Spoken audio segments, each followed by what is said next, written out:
If you think Minis are all about cuteness and hatchbacks, well, you'd be so wrong.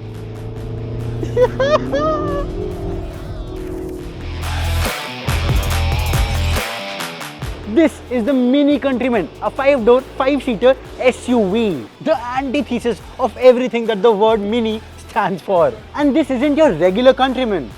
It's the JCW, the hardcore, performance-oriented version of the regular one. And it happens to be the most powerful Mini ever, but not without its compromises. So, what's it like?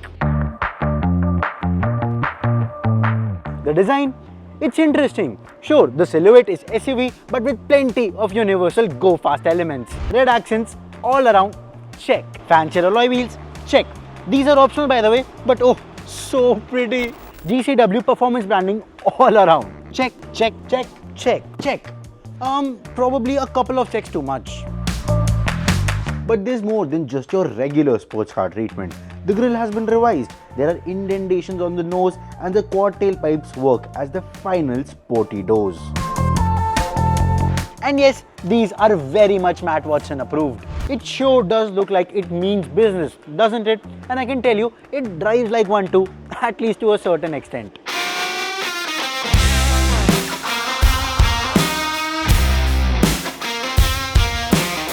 And what better place to test that claim than at a track?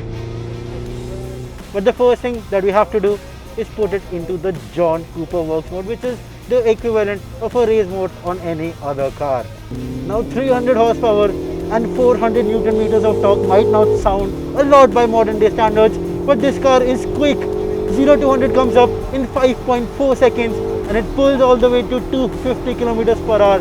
We are doing 170, 180, 190, it's still pulling. Yeah, definitely fast. The brakes, yeah, the car does move around under braking a little bit, but it's very balanced. Nothing scary, everything's under control.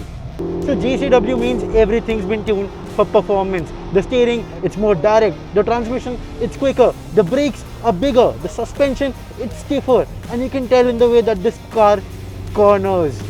Sure, there is body roll after all. It's an SUV, a tall SUV with a high ground clearance. But the way the weight transfers is very neutral, very balanced. You won't ever feel scared. Yeah, understeer, understeer, understeer, understeer.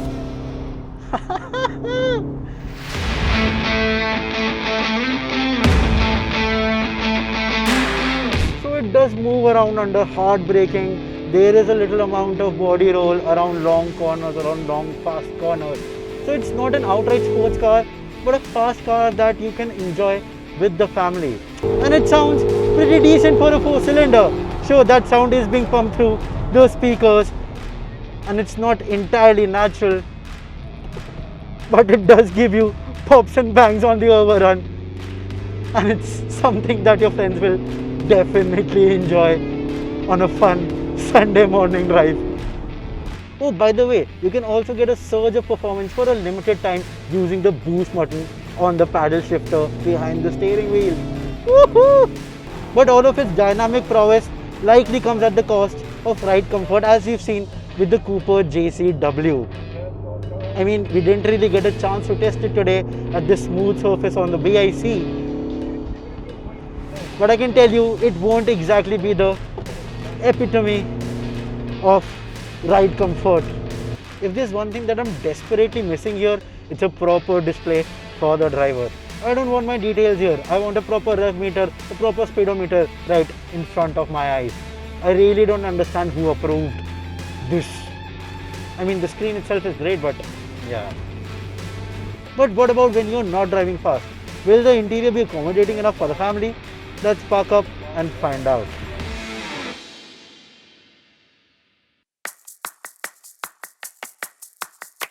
Now in terms of the design, the treatment inside is staple go fast. Red patterns on the dash, red stitching on black surfaces without any revisions to the dashboard's design. The fighter jet-like toggles of the standard Countryman were already sporty enough, and the JCW mingles the quirkiness of the standard cabin with its sporty touches and special feels in the entire experience, and that's what this cabin is all about, the experience. And the infotainment system agrees with its 8 different experience themes. 8, that's crazy. What's uncool? The need to use the infotainment system for something as rudimentary as changing your temperature settings. And what makes the matters worse is the small icons. Why, Mini? Why? As mentioned earlier, there is no dedicated display for the driver, only a heads-up unit. It's got massaging seats, heated steering wheel, but no ventilated seats. Rest of the features list is on your screen. Gets what expected at this price point, nothing fancy. Quality is acceptable for the price. The fabric up top feels nice, but the plastics down below, a little scratchy for the price. Practicality is decent, and space at the rear, even more so. 3 abreast, bit of a squeeze, but for 2, comfortable. Slide, recline and adjust to suit, and 2 6-footers back to back can have a hoot. And even with the seats pushed all the way back, you can still pack for 4. Not bad for a Mini, no? The Mini JCW Countryman then seems like a great amalgam of quirk, performance and appeal. It indulges you just about enough to justify its price tag without compromising on its everyday practicality, and it might just be a great daily driver provided that the ride comfort is good enough for your family. That we'll find out soon.